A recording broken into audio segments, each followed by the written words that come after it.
They really want somebody who's willing to say and able with the experience to say, here are the different things that I want you to consider as we're moving forward. If you are someone who kind of feels a little bit hesitant to do that, hesitant to push back, hesitant to stand up for yourself and say what you feel and stand up for your strategy, it's going to be tough because they want somebody who they're not hiring to do a job. They're hiring an opinion as well.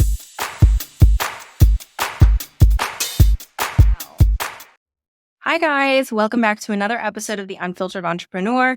I'm your host, Ashley Pollard. And as the title suggests, I'm going to fuck some shit up today. I want to talk a little bit about some advice in the online space that I think is just fucking stupid.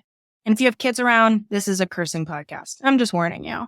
But here's the thing is that I really do think that some of you have lived in this online space bubble for so long that you don't realize there are other industries in the world that don't operate with the same jargon that we use.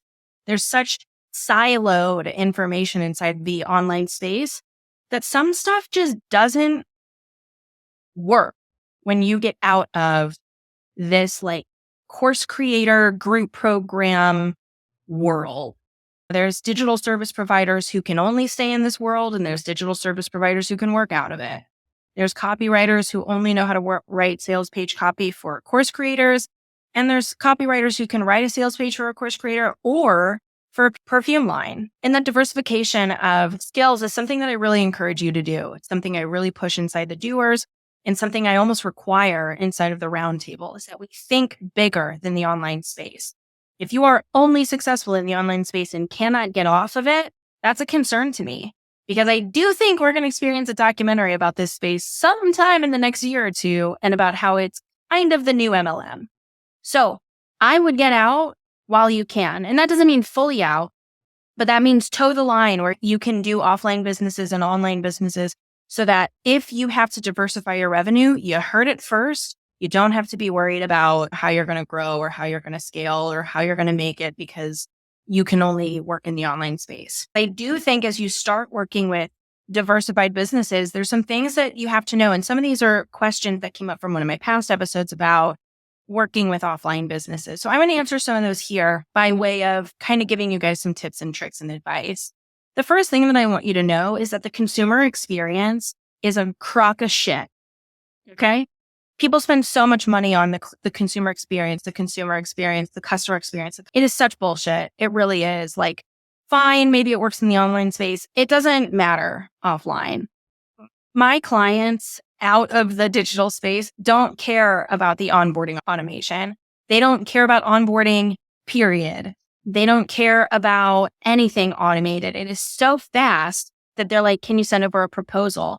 And there have been times that I'll reach out to people on behalf of my clients and ask for a proposal from someone. And they'll say, oh yeah, we can get it to you in a couple days. And we go with someone else. And then I get their proposal and it's super designed and it comes in a Dubsado thing and a Honeybook thing. And I'm like, you just lost the client because you designed something for them instead of just sending an email.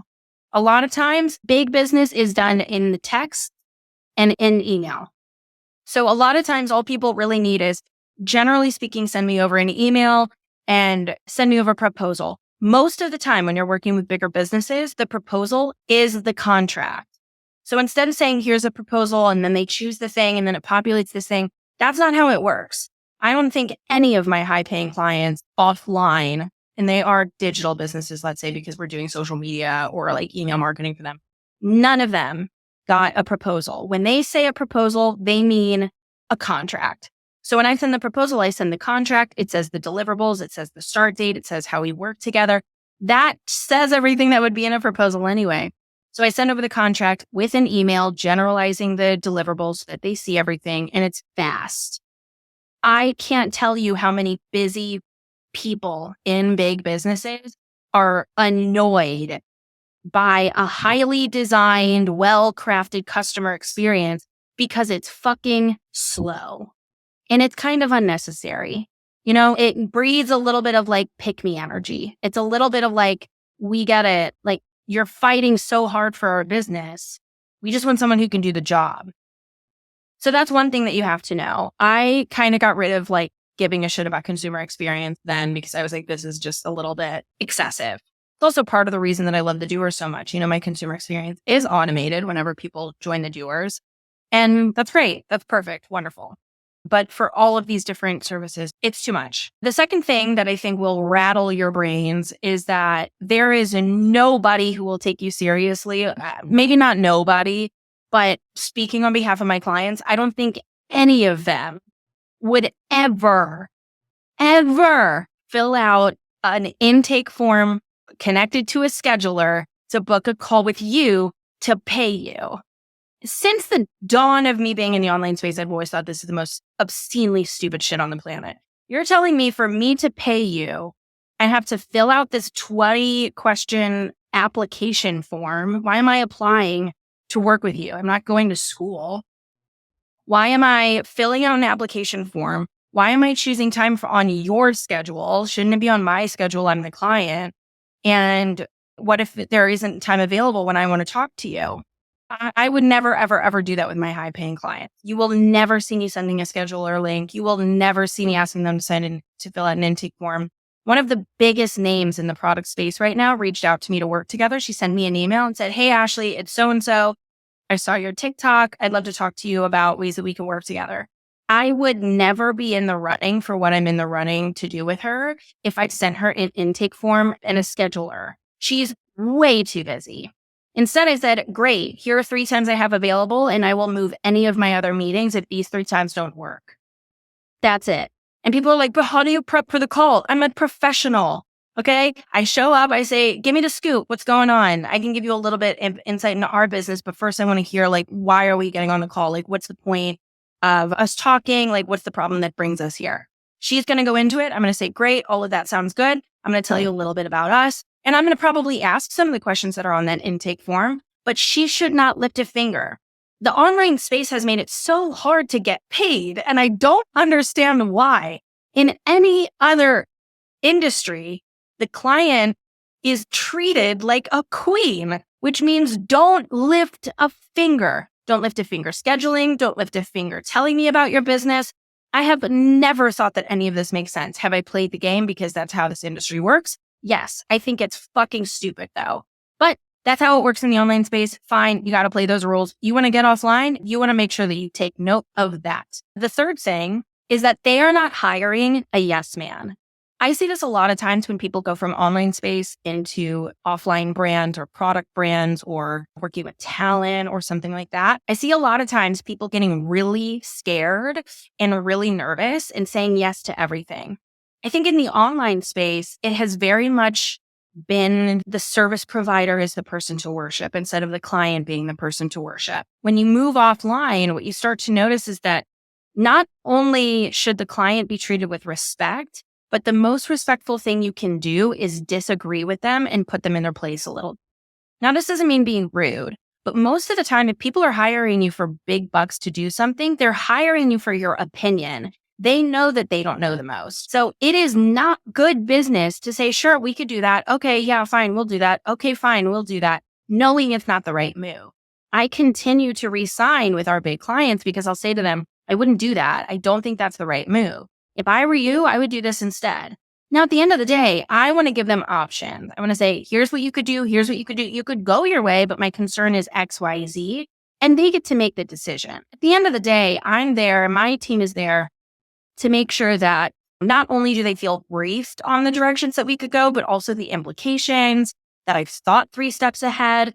And if they choose to do something against my better judgment, I have no problem with that. I at least want them to understand what those different routes might mean for them, for their business, for the kickback that they might get or the pushback that they might get. And they want that. They want that level of respect where someone says, "No, I don't think we should do that. Here's what we should consider. Here are a few different options."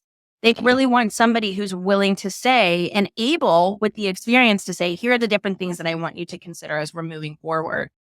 If you are someone who kind of feels a little bit hesitant to do that, hesitant to push back, hesitant to stand up for yourself and say what you feel and stand up for your strategy, it's going to be tough because they want somebody who they're not hiring to do a job. They're hiring an opinion as well. These are all different things that I don't really see in the online space. And the online space has completely contorted actual business in a way where when I entered the space, I was like, all of this stuff is so stupid, but here we are. If you want to play hockey, you got to put on the skates. Do you know what I'm saying? Like, it is what it is. And one last one, I guess I could also throw in discovery calls, not a thing. That I've never heard that word in my entire life. And I worked with businesses, product brands, etc., for a long time. You could call it an informational call. You could say, let's get on the phone, like that kind of thing. But like, if you were to say book a discovery call to one of my brands that are in Sephora or sold in grocery stores or that are run by famous people that you know and love, they'd be like, what the fuck are you talking about? It is not a term that's used anywhere else. So what I want you guys to think about this is what I do inside the roundtables. I really, really, really challenge people to have 2 feet in their business. One that is online, one that is, I say offline, but it's definitely still the exact same work. It's more like within this online space of this bubble of this industry, but also doing the exact same work, but maybe with something a bit more physical. Maybe it's a location, maybe it's a product, maybe it's a personal brand and a person who knows their space. And when you move into that, things change. You cannot do the same thing that you've been doing. You cannot pitch with a proposal and services guide. You need to send a quick and brief email kind of describing who you are and what you're doing. So be prepared for that and know that if you do want to make the move into offline businesses, you're going to make more money. The contracts are going to be higher. You're going to have significantly almost no drama.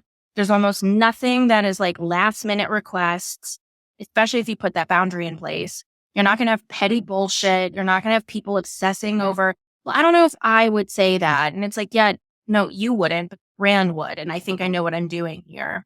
It is so much easier to work outside of the online space, in my opinion, unless you do it in a way that feels really, really, really authentic to you. However that is. For me, it's most authentic to do the membership and to offer the membership for $197 a month or the subscription to the library for $97 a month. Because for me, I appreciate that lower price. I like selling at a lower price because if someone says no, great, that's perfectly fine. I'm not like, no, I just lost $4,000.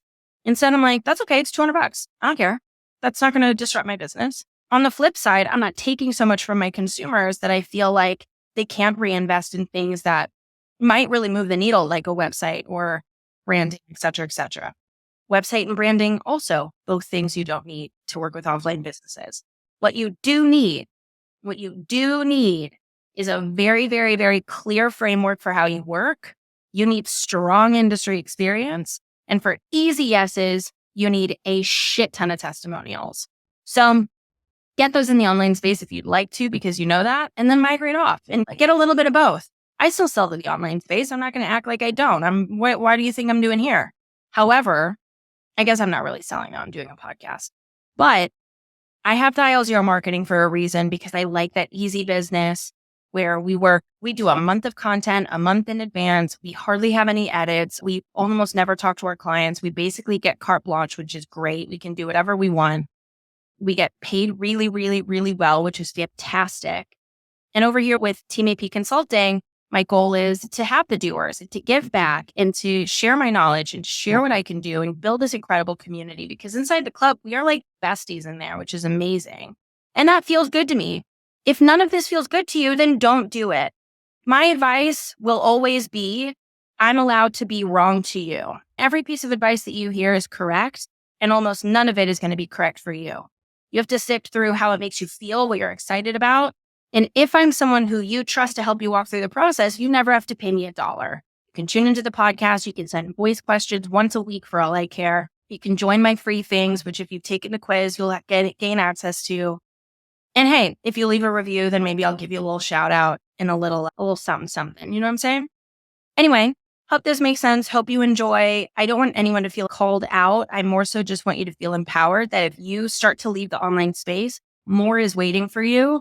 And it's a completely different world that no one's really talking about. But that's what I do here. I'll see you guys next time on the next episode of The Unfiltered Entrepreneur.